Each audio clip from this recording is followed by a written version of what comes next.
Hello. Magluto tayo ng ng tilapia, yung bistik tilapia. So ipiprito ko muna tong tong tilapia. Malutong na malutong.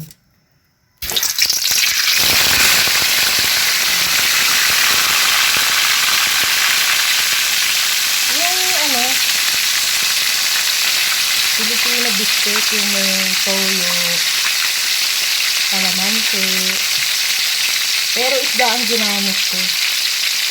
So, iprito natin yung tilapia ng hindi naman super lutong na. Katamtaman lang. Ang ingredients niyan, kalamansi, sibuyas, pwedeng puti, pwedeng pula, toyo, konting asukal, paminta, at saka yung food seasoning. Mantika. Kasi yan yung nabili kong isda ngayon sa palengke. Prito na naman. Kasi hindi nga pwede sa akin ng walang sabaw, guys. So, tapusin ko lang yung pagprito nitong dalawang tilapia kasi mag-isa lang naman ako nakakain. Lutuin nyo lang ng malutong. Wala din yung cornstarch sa ibabaw, wala. Konting asin lang kasi gagamit tayo ng toyo. So tapusin ko muna yung pagpiprito ko ng dalawang tilapia, guys.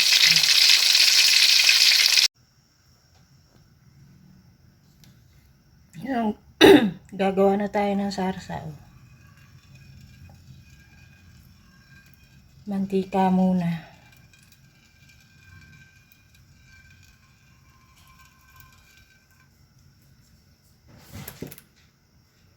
Tapos, gisa nyo yung sibuyas.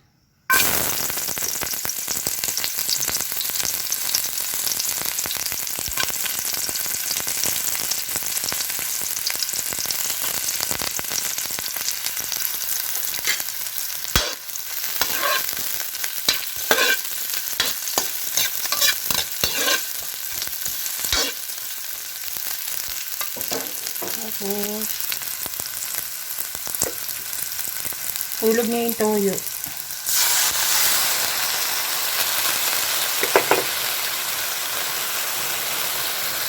Pakuluin nyo lang ng ilang segundo yan. Hulog nyo yung kalamansi. Ayan yung kalamansi,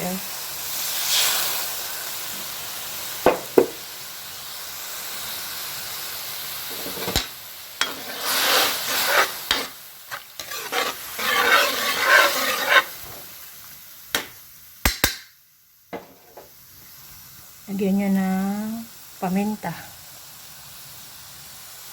Tama na yun. Kalahating kutsaritang asukal.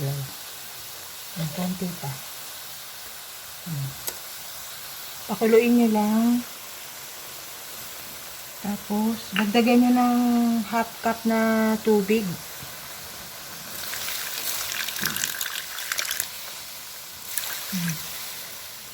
Pakuluin lang natin to. Yan na yung magiging sabaw.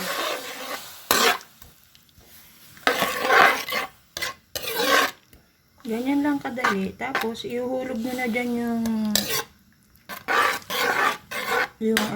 Pag gumulo na to, pwede na ihulog yung isda, yung pinirito nyo.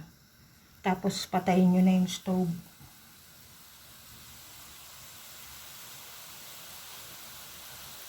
Yan, kumukulo na siya. Pag kumukulo ng ganyan, lagyan nyo ng food seasoning. Konti lang, kalahati lang nung isang pakete. Yan.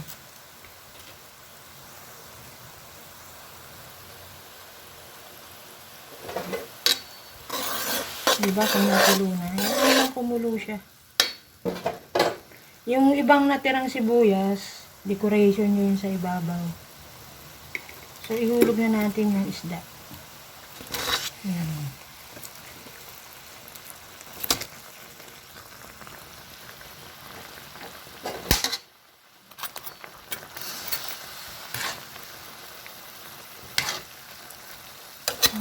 Yan. Luto na siya.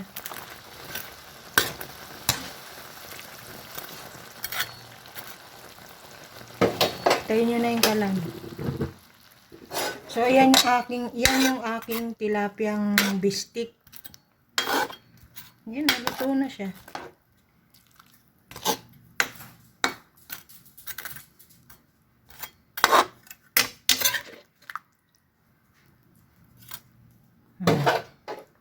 Tapos, lagyan nyo ng dekorasyon sa ibabaw. Yan.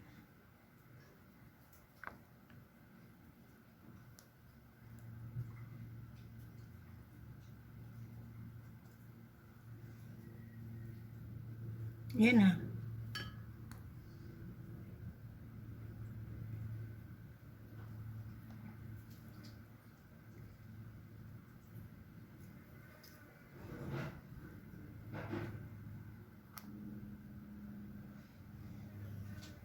Ayan na siya, aking bistik Tagalog.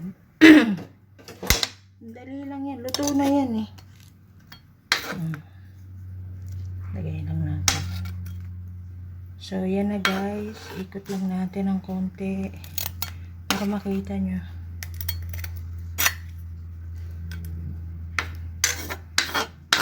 Diba?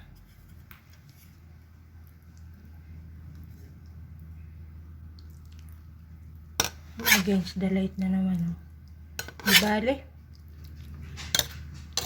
So guys, ito na yung aking tilapiyang bistik. Lagay na nga natin yung maraming sibuyas. Yan. So, ayan na guys. Luto na. Kakain na.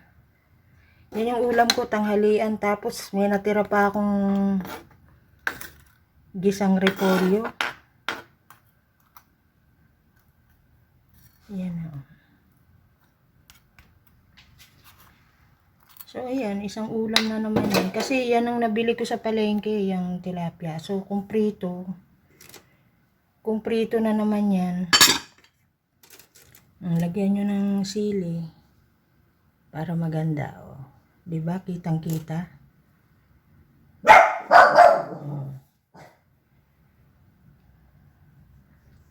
So, guys, ito na yung aking tilapiyang bistik. So, ito na rin ang thumbnail ko. See you again sa next cooking vlog ko. Bye guys! Thank you sa manunood